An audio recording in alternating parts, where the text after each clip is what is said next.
Living with Grace: How Small Steps Create Extraordinary Lives. Have you ever noticed how the most powerful transformations often begin with the smallest shifts? Not the dramatic, Instagram worthy life overhauls, but those quiet, consistent actions that barely anyone notices at first. I recently had the privilege of interviewing Kemi Popoola, a visionary thought leader whose work has quietly transformed thousands of lives across communities often overlooked by mainstream success narratives.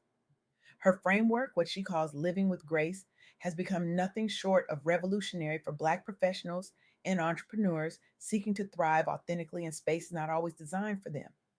Kimmy doesn't just talk about transformation, she embodies it, creating ripples of change that have turned into waves across industries, from medicine to music to corporate leadership.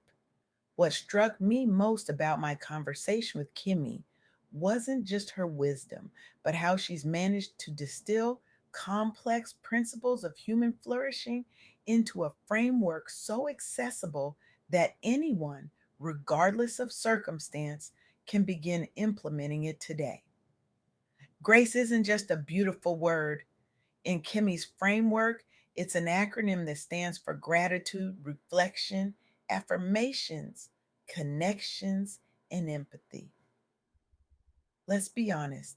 We live in a world that often tells Black women in particular that our worth is measured by our productivity, our ability to push through pain, our capacity to carry impossible loads without complaint. The strong Black woman narrative has left too many of us exhausted, disconnected, and wondering if there's another way. There is. And it starts with grace, both the kind we extend to others and perhaps more importantly, the kind we must learn to give ourselves.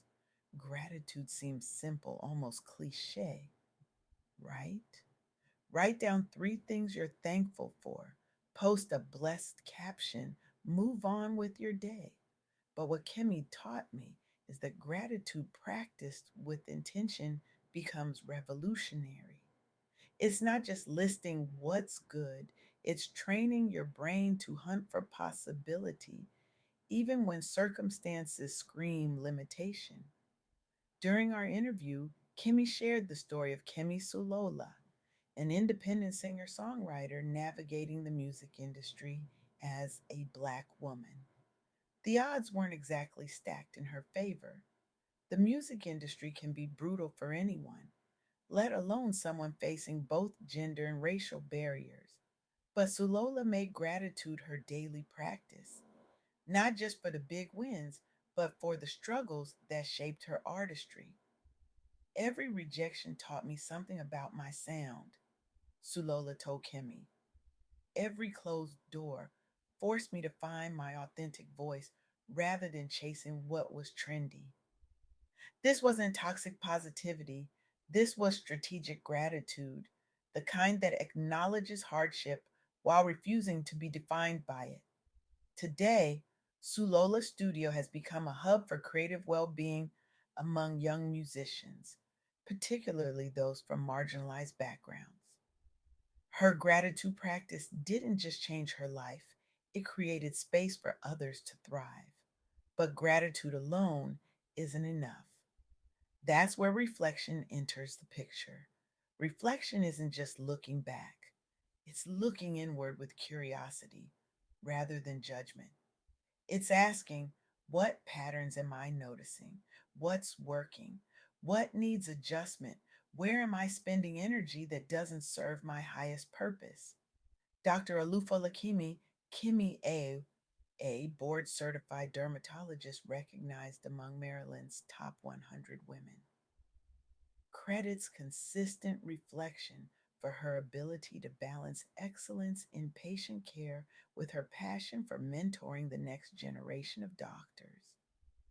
Medicine rewards constant motion, Dr. Awe explained to Kimmy during their conversation. But without regular reflection, I found myself running faster on a treadmill that wasn't necessarily taking me where I wanted to go. She instituted what she calls Sunday strategy sessions, just 30 minutes each week to reflect on her priorities, celebrate wins, no matter how small, and realign her actions with her deeper purpose of expanding access to culturally competent care. This regular reflection practice helped her identify patterns that were draining her energy and spot opportunities to create systemic change rather than just working harder within broken systems. Today, she's not just an exceptional doctor, but a catalyst for diversity in dermatology, creating pathways for others who might have otherwise been excluded. The third element of grace, affirmations, might be the most misunderstood. Affirmations aren't magical thinking or empty self compliments. They're intentional rewiring of the narratives we've internalized. For many Black professionals, those narratives often include the subtle and not so subtle messages that we don't belong, that we must be twice as good for half the recognition, that our presence is provisional. Kemi Banjo Joseph, a corporate leader who has risen rapidly through multinational organizations, uses affirmations not as wishful thinking, but as declarations of the truth she chooses to live into. I don't affirm what I wish were true, she told Kimmy. I affirm what I know is already true, but that the world tries to make me forget. Her morning practice includes statements like, my voice matters in every room I enter. My perspective adds unique value. I belong here. I am not an imposter. I am an innovator. These aren't empty words, they're strategic counter programming to the subtle biases she encounters. And they've helped her not just survive, but thrive in environments where few people look like her at the leadership level. The power of her affirmations extends beyond her own career. By modeling this confidence, she creates permission for others to step fully into their capabilities. Her mentorship programs targeting aspiring leaders from underrepresented groups have created ripple effects throughout her industry. But no matter how strong our internal practices, none of us thrive in isolation. That's where the fourth element, connections, becomes essential. Kemi Popoola emphasized repeatedly that community isn't just nice to have, it's a superpower, particularly for those navigating spaces where they might be the only one or the first. Kemi Sulola's music studio demonstrates this principle beautifully. What began as a place to record became a hub where artists collaborate, mentor each other, and create support systems that sustain them through the inevitable challenges of creative careers. The industry wants us to see each other as competition, Sulola noted, but when we connect authentically, we become each other's most powerful advocates. These connections aren't just about professional advancement, they're about creating spaces where people can be fully seen, where vulnerability is welcomed rather than weaponized, where collective wisdom solves problems that would overwhelm any individual. Dr. A similarly built strong networks within medical circles, creating mentorship pathways and support systems for women of color in medicine. These connections don't just benefit individuals, they transform institutions by creating critical mass for cultural change. The final element of grace, empathy, is perhaps the most transformative, both personally and collectively. Empathy isn't just feeling for others, it's feeling with them.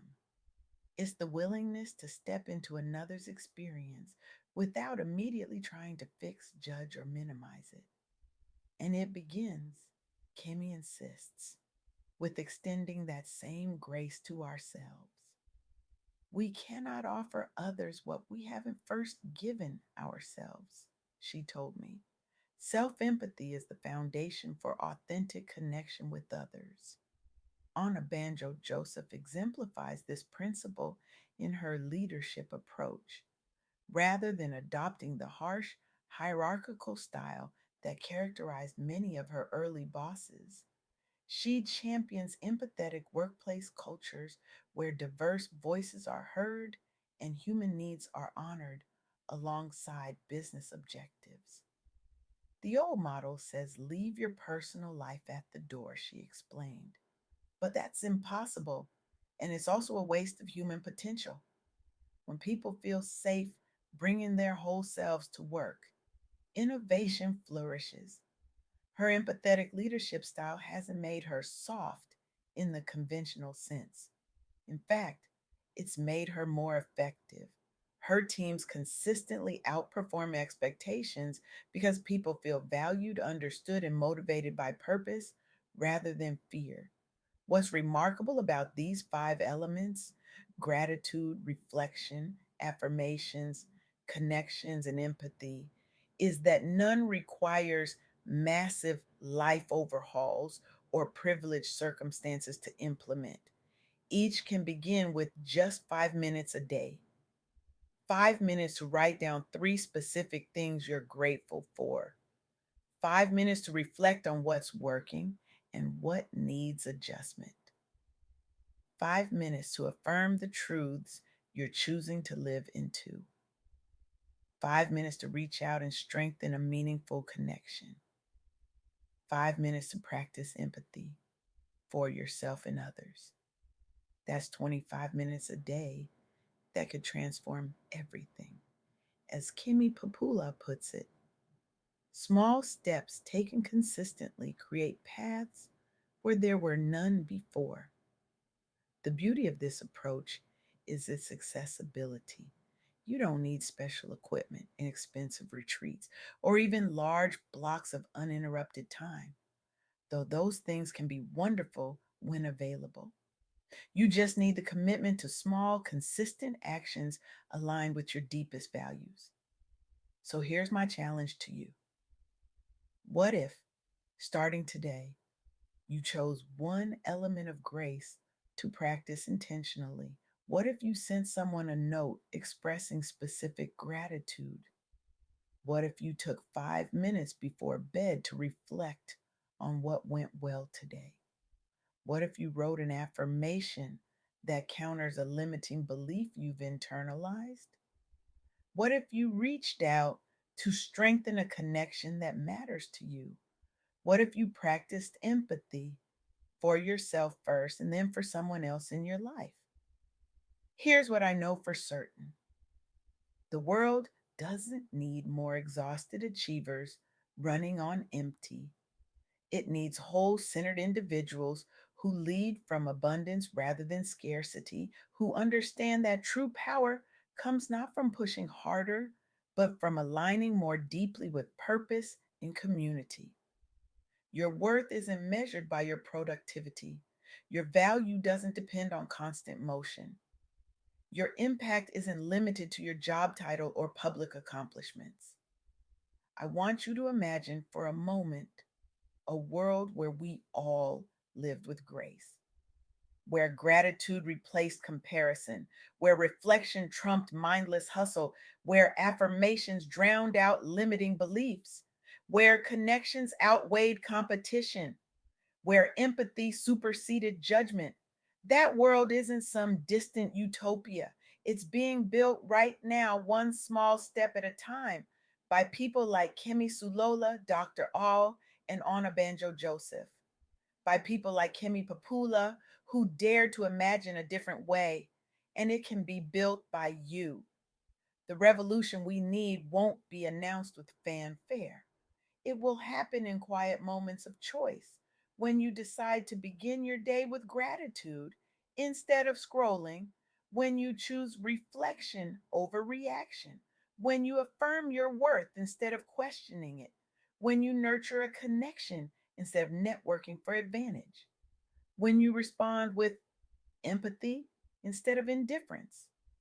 These choices, multiplied across days and communities, don't just change individual lives, they transform our collective reality. So I invite you, no, I challenge you to start today, not tomorrow, not when you feel ready, not when circumstances are perfect. Today, choose one element of grace and practice it intentionally, then do it again tomorrow and the day after that.